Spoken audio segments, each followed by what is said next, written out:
வணக்கம். அதிர்ஷ்டம் தரும் அன்பர்களுக்கு ஆவணி மாத மகிழ்ச்சியான செய்திங்க. நம்ம இந்த தொகுப்பில் ஆவணி மாத பலனை பார்த்துக்கிட்டு இருக்கோம். இன்றைக்கி பார்க்க போகிற ராசி உங்கள் ராசி கடக ராசிக்காரங்க. கடகராசிக்காரங்களை பார்க்கும்போது பாதி பேர் பல்ல கடிச்ச மாதிரி உட்காந்துருப்பீங்க, பாதி பேர் சந்தோஷமாக இருப்பீங்க. ஏன்னா இந்த ராசியில் பிறந்தவங்களை பொறுத்த வரைக்குமே அட்டமச்சனியில் பாதி பேர் ஓடிக்கிட்டு இருப்பாங்க, பாதி பேர் அட்டமச்சை கழிஞ்சு வாழ்ந்துக்கிட்டு இருப்பாங்க. அப்போ ரெண்டு பேருக்குமே அந்த பாகுபாடு இருக்கத்தான் செய்யும். இருந்தாலும் இந்த இரண்டு பேருக்கும் இந்த ஆவணி மாதம் எப்படி இருக்க போகிறத பார்க்க போகிறோம். ஏன்னா அட்டமச்சனி ஓடிக்கிட்டு இருக்கியா, என்னது எந்த ஜாதகத்தை பார்த்தாலும் என்னதை பார்த்தாலும் எங்களுக்கு ஒன்றும் நகல மாட்டேங்கியா, நாங்கள் எப்பயும் போல இருந்துக்கிட்டு இருக்கோம், ஏதாவது நல்லது நடந்துடாதா அப்படின்னு நிறையா பேர் உங்கள் மனசுக்குள்ளே ஒரு போராடிக்கிட்டு கேள்வியை கேட்டுக்கிட்டு இருக்கீங்க. யாராவது நல்லது சொல்லிட மாட்டாங்களான்னு. உண்மையிலேயே நீங்கள் உத்தமமானவர்கள். யார்? இந்த கடகராசிக்காரங்க. ஏன் அப்படின்னா இந்த கடகராசிக்காரங்க தான் இருக்கையிலே பெரிய லக்னம், பெரிய ராசி. எப்படி சொல்கிறீங்கன்னா, நீங்கள் தான் சந்திரன், நீங்கள் தான் தாய்மை குணம் கொண்டவங்க. அது ஆணாக இருந்தாலும் பெண்ணாக இருந்தாலும் தாய்மைங்கிற இரக்க குணம் உங்களுக்கு பிறவிலே இருக்கும்யா. அப்போ அப்படிப்பட்ட குணம் கொண்டவங்க, அதான் பால் பாக்கியம் கொண்டவங்க, பால் உள்ளவங்க, வெண்மை நிறம் கொண்டவன் சந்திரன். அப்படிப்பட்டவங்களுக்கு இந்த ஆவணி மாதம் எப்படி இருக்கும்? அப்போ இந்த கடகராசிக்காரங்களுக்கு இந்த ஆவணி மாதம் பிறந்ததுலேருந்து இப்போ பொதுவாகவே இது ஆவணி மாதம் ஒரு நல்ல மூர்த்தமான நாள். நீங்கள் அடிக்கடி வெளியூர் பிரயாணம் கண்டிப்பாக போய் வர வேண்டிய கட்டாயம் தள்ளப்படுவீர்கள். முதல் பாயிண்ட் அதுதான்.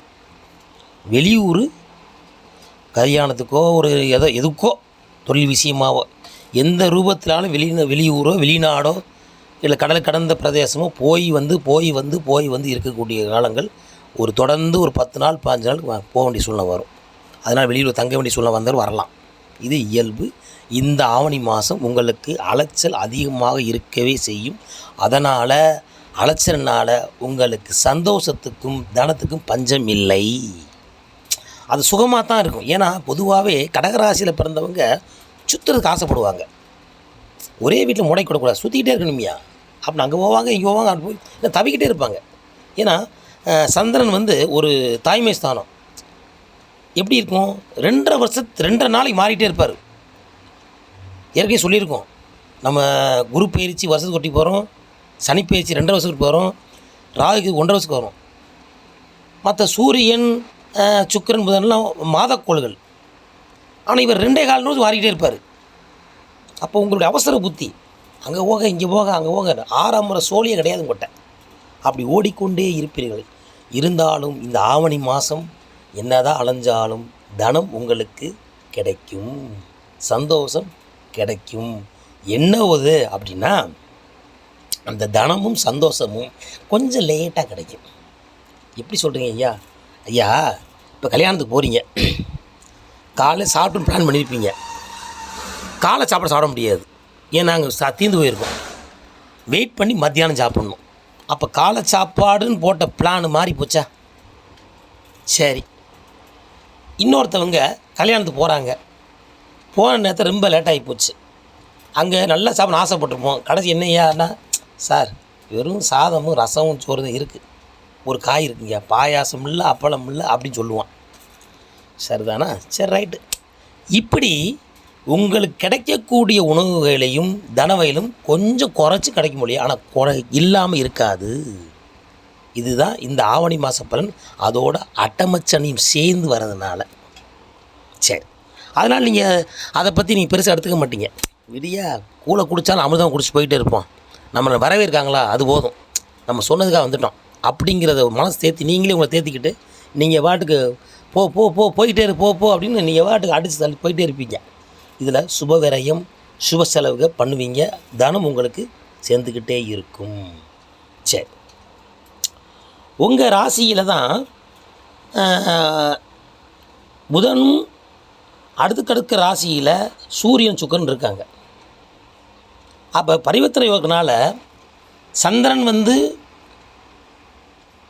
மிதுனத்திலையும் புதன் வந்து கடத்தில் இருக்காங்க. பரிவர்த்தனை யோகம் அப்படி சொல்கிறதுனா, என் வீட்டில் நீ இரு, உன் வீட்டில் நான் இருக்கேன். இந்த பொண்ணு கொடுத்து பொண்ணு எடுப்பாங்க முந்தைய காலத்துலலாம். என் தங்கச்சியை நீ கட்டிக்கோ, உன் தங்கச்சி நான் கட்டிக்கிறேன்ட்டு உண்டாம்படி சம்பந்தம் மாதிரி.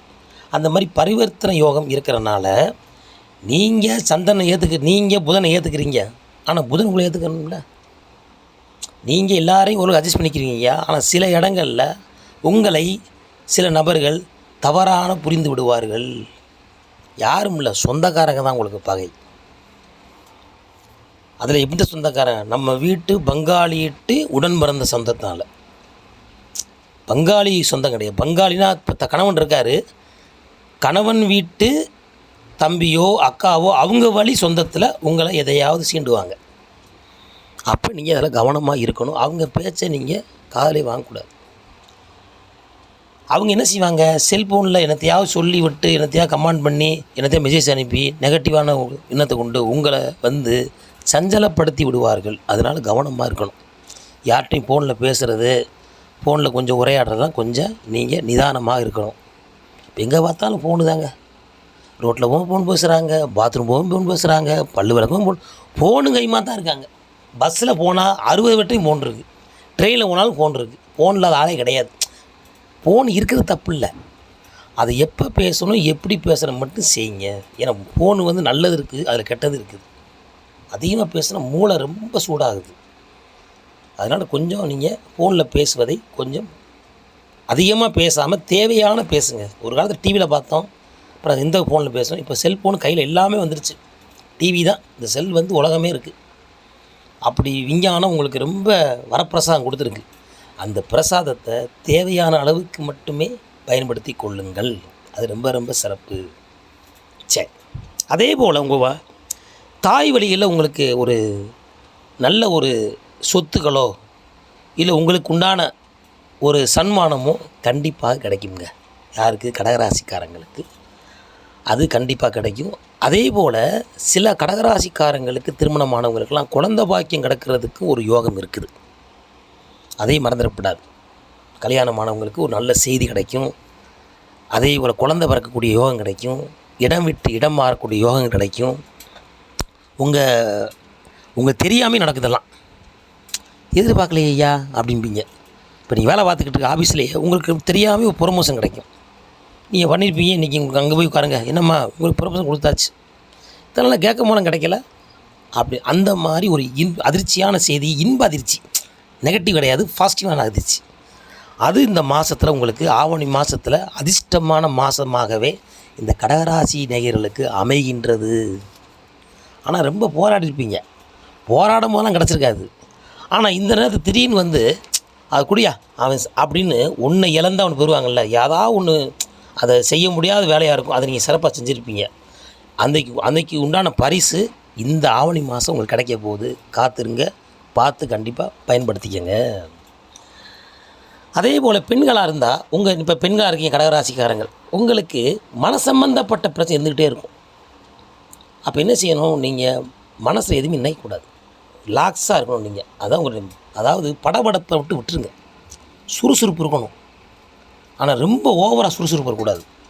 சொல்லுவாங்க, அதிக வெளிச்சமும் ஆபத்து, அதிக இருட்டு ஆபத்து, எங்கிட்ட போய் தட்டி விழுந்துடுவோம்.